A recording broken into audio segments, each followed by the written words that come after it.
Thank you for joining us for another installment of Sundays in Song. In this week's Gospel, we clearly hear a message of welcome. Whoever welcomes one such child in my name welcomes me, and whoever welcomes me welcomes not me, but the one who sent me. These are Jesus' words to his disciples. Our music this week portrays this theme in two very different ways. During communion, we hear Diliges Dominum, a motet for 8 separate voices, set in Latin by English Renaissance composer William Byrd. In its first half, the music sets the text, "You shall love the Lord your God with all your heart, and with all your soul, and with all your mind." In its second part, we hear the words, "You shall love thy neighbor as thyself." In a particularly ingenious compositional move, in the second half, Byrd illustrates the sense of equivalency and justice embodied in loving one's neighbor by having each voice sing what the neighboring part was singing before, only backwards. This also demonstrates a fundamental idea of welcome presented in this week's Gospel. The first shall be last, and the last shall be first. During the offertory, we hear a work by Philadelphia-based composer Melissa Dunphy. As an immigrant herself and a child of refugees, Melissa's family exemplifies the experiences related by the psalmist in today's lecture. "For you have rescued me out of trouble." The composition sung this week, "United We Dream," is a heartfelt anthem with text by an immigrant poet, Claudia Hernandez, which underscores the mission of welcome and expresses through music Jesus' statement that we must place ourselves last so others may be first, and that we must seek to be servants of all. I recently had the opportunity to speak with Melissa about this work.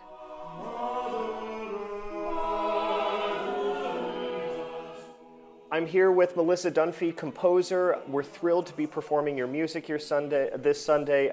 Thank you so much for joining us and for sharing some information about your background and your music. Absolutely. It's my pleasure and my honor to be performed, to have your choir perform my work, so thank you. Absolutely. I was wondering if we could start, because this is certainly relevant to the piece. Could you talk a little bit about your background, just both personally and compositionally? Yeah, okay. So as you can probably tell from my accent, I am not from Philadelphia, although my American friends tell me my American accent is coming in Philly. I've lived in the United States for about 15 years, but I'm originally from Australia. I was born and bred in a town called Brisbane in Queensland, Australia. But my mom is actually from China. She was a refugee from China during the Cultural Revolution. She actually swam from China to Hong Kong to escape and then made her way to Australia. It's an incredible story. My biological father is Greek, and he emigrated from Europe to Australia in the post-World War II refugee exodus in the chaos of World War II. Of course, a lot of Greeks and Italians in particular immigrated to other countries like America and Australia, and he was part of that exodus. And my stepfather is an Australian-born Chinese man, but his parents were refugees from World War II, from the Japanese invasion of China during World War II. So I come from a family with a ton of immigration, and particularly immigration related to unrest that causes refugees to exit a country. That's sort of part of my heritage. And then when I was in my early 20s, I met an American and we fell in love, and I ended up at about the same age as my mother and my father, leaving my country and coming to a brand new country. So I was always I was always a musician growing up. I started as a string player, and I sang in choirs. I went to a very musically oriented school that gave me a great music education and a great love for music. But it wasn't until I came to America that I thought to become a composer, that I got the opportunity to compose actually initially for theater, and I fell in love with it. I just knew immediately that this is what I wanted to do with my life, and it just never occurred to me before. But it became very apparent very early on in my compositional career, when I started my undergraduate degree at Westchester University, that the things that excited me as a composer were politically oriented and were really about my journey to America and the kind of the culture shock, the political culture shock, and just the general culture shock of coming to America from another country. If you go through my catalog of pieces, almost all of my pieces, particularly my choral pieces, but even some of my chamber works, are very specific to America. It's like really interesting. It's almost I've like done that immigrant cliche thing where I become an American, and I somehow become more American than Americans. Mm-hmm. But in particular, the one of the most significant events in my life, which was being an immigrant to America. So I've written pieces about American politics, for instance, and the things I think it's almost like as an outsider, when you see, as an outsider, you see things in a different way, and you can frame things in a different way, and you notice things that people who were born here take for granted, and you're able to create art or reflection on those things that can sometimes cause natural born people who have become used to it and taken it for granted to notice them in a different way. So yeah, that's been a lot of my career. And then for American Dreamers in particular, last year I was approached by a chorus here in Philadelphia called Philharmonia, and they wanted me to write a large scale work, in particular on the issue of immigration and immigrants who were brought to America as children. And then, under the Obama administration, had been fighting for a way to have a pathway to citizenship. America, in many cases, is all they really know or remember. They're as American as anyone else, who was born here.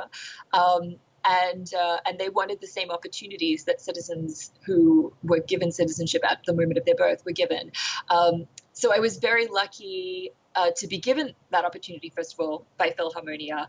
And then also really lucky that the way politics and culture and the internet have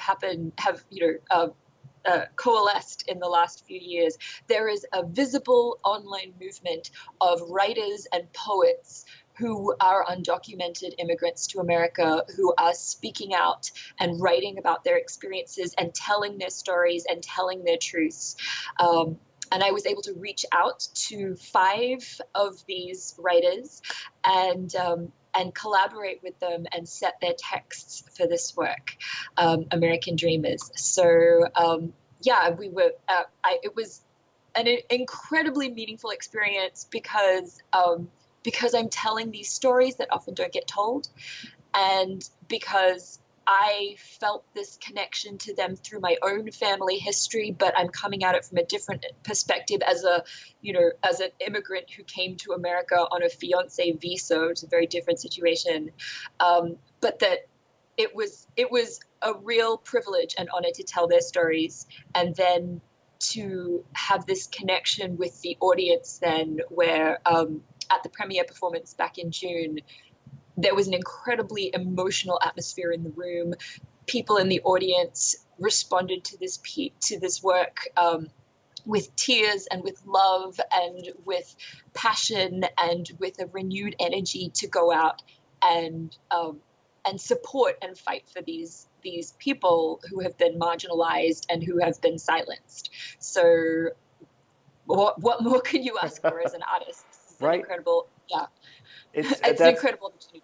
Yeah, it's an incredible. Your story is powerful, and you're able to then bring a very informed perspective in many ways to their stories and their writings, and particularly in the piece that we'll be singing on Sunday.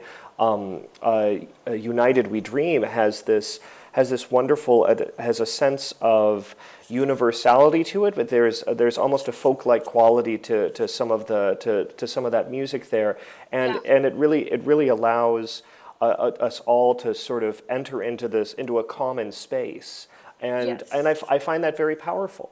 Yeah, it was very deliberate, particularly. So United We Dream is the last movement in the work, and you know, last movements in a large sort of cantata like work are always, I mean, you know, going back to Baroque cantatas, you know, it's a coming together melody. It's often based on, you know, a hymn melody, a very simple melody that is sort of the takeaway, you know, and is the moment, the most accessible is sort of the wrong word, but the moment when the audience can really feel a part of the music as well.